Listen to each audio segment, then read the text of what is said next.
Magandang araw po muli sa inyong lahat and Happy Easter po sa inyong lahat. May kakilala po ako, kwento po niya, nung namatay daw po ang kanyang tatay, hindi daw po siya umiyak. Sinubukan po niyang pilitin ang kanyang sarili, pero walang luha na tumulo mula sa kanya. Hindi naman po dahil galit siya sa kanyang ama. Mahal na mahal po niya ang kanyang tatay. Pero kahit na umiiyak daw po lahat ng kanyang kapatid, siya po hindi pa rin tumangis. At naisip daw po niya sa kanyang sarili, siguro matatag lang talaga ako. Lumipas po ang maraming taon. Isang araw, nagkwekwentuhan po kami tungkol sa aming mga ama. Bigla-bigla, ito pong kakilala ko, itong kaibigan ko, bigla po siyang umiyak. Humagulgol siya. Dito po niya naalala yung kanyang tatay. Hindi po niya mapigilan. Para pong naipon at sabay-sabay na lumabas. Mga kapatid, tandaan niyo po ito. Kung hindi mo ilalabas ang iyong dinadala, darating ang araw, sasabog ka.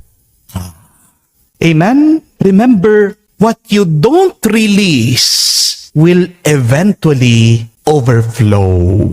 May napakaganda pong kasabihan akong narinig at gusto ko po siyang i-share sa inyo.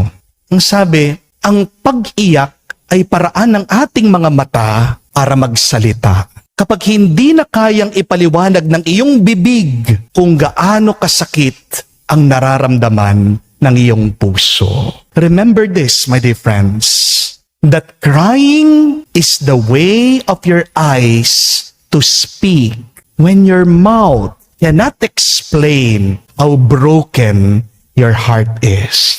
Kapatid, hindi naman po masama ang umiiyak. Amen? Ang sabi pa nga po sa libro ng Ecclesiastes, may panahon para umiyak. There is a time for everything, a time to cry. Pero tandaan po natin ang tatlong bagay na ito. Parang ating pag-iyak ay makahilom sa ating mga puso. Parang ating mga pag-iyak makalinis sa ating mga kaluluwa. Parang ating pag-iyak ay makabuti sa ating pagkatao. At para madali pong tandaan, huwag niyo lang pong kakalimutan yung salitang cry. Spell cry, C-R-Y. Acronym po yan. May pinapaalala ang Diyos sa atin kung tayo man ay umiiyak at dumadaan sa kalungkutan. The first letter, C, it means cry to God. Cry to God. Umiyak ka, pero ilabas mo sa Diyos. Amen? Sa Ebanghelyo po, narinig natin, si Maria Magdalena umiyak daw sa pagpanaw ni Jesus. At noong muling nabuhay ang ating Panginoon, hinayaan lang siya ni Jesus na tumangis. Hindi niya pinigilan si Maria Magdalena sa kanyang pag-iyak. Tayong mga tao, ayaw natin yung mga taong umiiyak. Hindi po ba? Agad natin sinasabi sa kanila, tama na, huwag ka nang iiyak. Kapatid, hindi ka tao kung hindi ka umiiyak. Amen? Ang pag-iyak ay tanda na buhay ka, na may nararamdaman ka. Amen? Kaya nga po yung bagong silang na bata, kapag hindi po yan umiiyak, anong ibig sabihin? Patay na siya. Di po ba? Remember that crying is a sign of life. Remember that crying is not a weakness. But when you are undergoing grief, it means that it comes from your love. Kung hindi ka magmamahal, hindi ka masasaktan.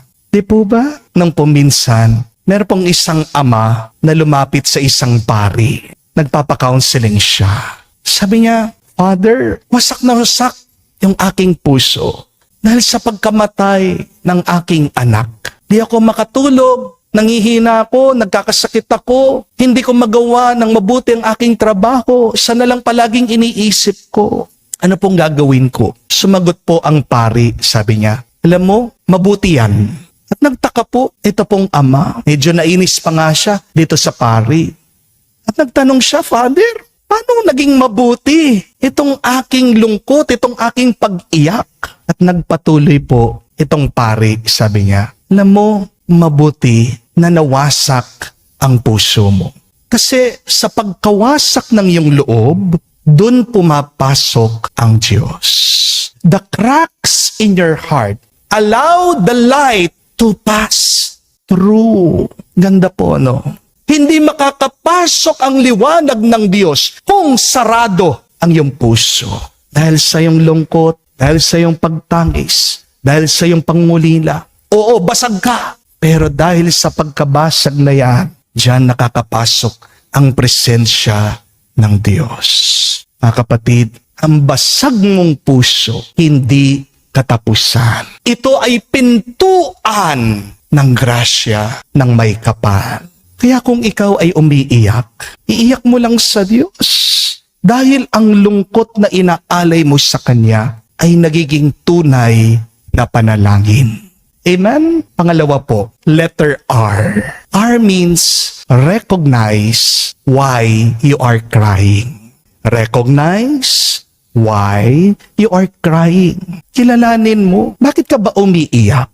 2 beses, napansin niyo po, tinanong si Maria Magdalena, bakit ka umiiyak? Umiyak siya kasi akala niya, kinuha yung bangkay ng ating Panginoong Hesukristo. Umiiyak siya, tumatangis siya kasi akala niya, wala na si Jesus. Akala niya, tapos na ang lahat. Pero hindi niya alam, nasa harapan lang pala niya si Jesus. Hindi ba ganyan din po tayo? Umiiyak tayo agad, hinahayaan natin na magwagi ang lungkot sa ating buhay. Pero kung mauunawaan lang natin ang magandang plano ng Diyos, dito titigil ang ating mga luha. Amen? Meron pong isang kwento tungkol po sa isang ilog. At natatakot daw po itong ilog na dumaloy papunta sa dagat.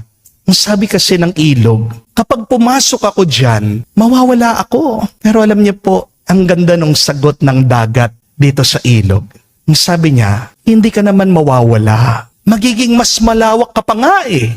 Magiging mas malaki ka pa. Mga kapatid, minsan akala natin loss. Pero ito pala ay transformation. Ang pagkawala sa buhay ay pagbabago lang. Yan din po ang paniniwala natin sa kamatayan. Maririnig po natin yan doon sa prefasyo. Panalangin para sa mga yumao. Life is not ended, it is only change. Umiyak ka, oo. Pero unawain mo ang mabuting plano ng Diyos. At dito, mas titibay ang iyong loob. Dito, mabubuhayan ang iyong pag-asa. Pangatlo po at kahuli-hulihan, letter Y. Y means yes to God. Yes to God. Tumango ka sa bagong buhay na binibigay ng Diyos sa iyo. Sa Ebanghelyo, tinawag daw po ni Jesus si Maria Magdalena sa kanyang pangalan. At ano po ang nangyari? Dun sa isang tawag na yon, nagbago ang lahat. Ang iyak ni Maria Magdalena naging pong isang misyon. Ito'y naging kagalakan. Ito ay naging patotoo sa muling nabuhay na Panginoon. Ang kapatid, umiyak ka. Pero huwag ka mananatili dyan lang. Sa huli, pagkatapos ng iyong lungkot, ng iyong pagtangis, mag-yes ka, tumango ka sa Diyos. Diyan mapapalitan ang iyong lungkot, magiging kagalakan. Marami pong mga tao ang magpapaiyak sa atin. Amen? Maraming sitwasyon ang magbibigay ng lungkot sa ating mga puso at kalooban. Pero wag lang tayong mananatili sa ating pagluha. Umiyak ka, pero makinig ka. Umiyak ka, pero tumingin ka ng mabuti. Umiyak ka, pero manalig ka. Dahil baka ang hinahanap mong nawala, nasa harapan mo lang pala. Kapag umiiyak ka, huwag mong kalimutan, kapatid. May isang tinig na palaging tumatawag sa iyo. Merong isang Diyos na palaging nakatingin sa iyo. Merong isang Panginoon na bumubulong sa iyo. Tatanong sa iyo, sinasabi, anak, bakit ka umiiyak? Kapag narinig mo ang tinig ng Diyos, ang iyong luha ay magiging aleluya. Ang lungkot mo ay magiging saya. Dahil walang ibang makakapagbigay sa atin ng tuwa, ng galak at kapayapaan, tanging ang Diyos lang. Amen.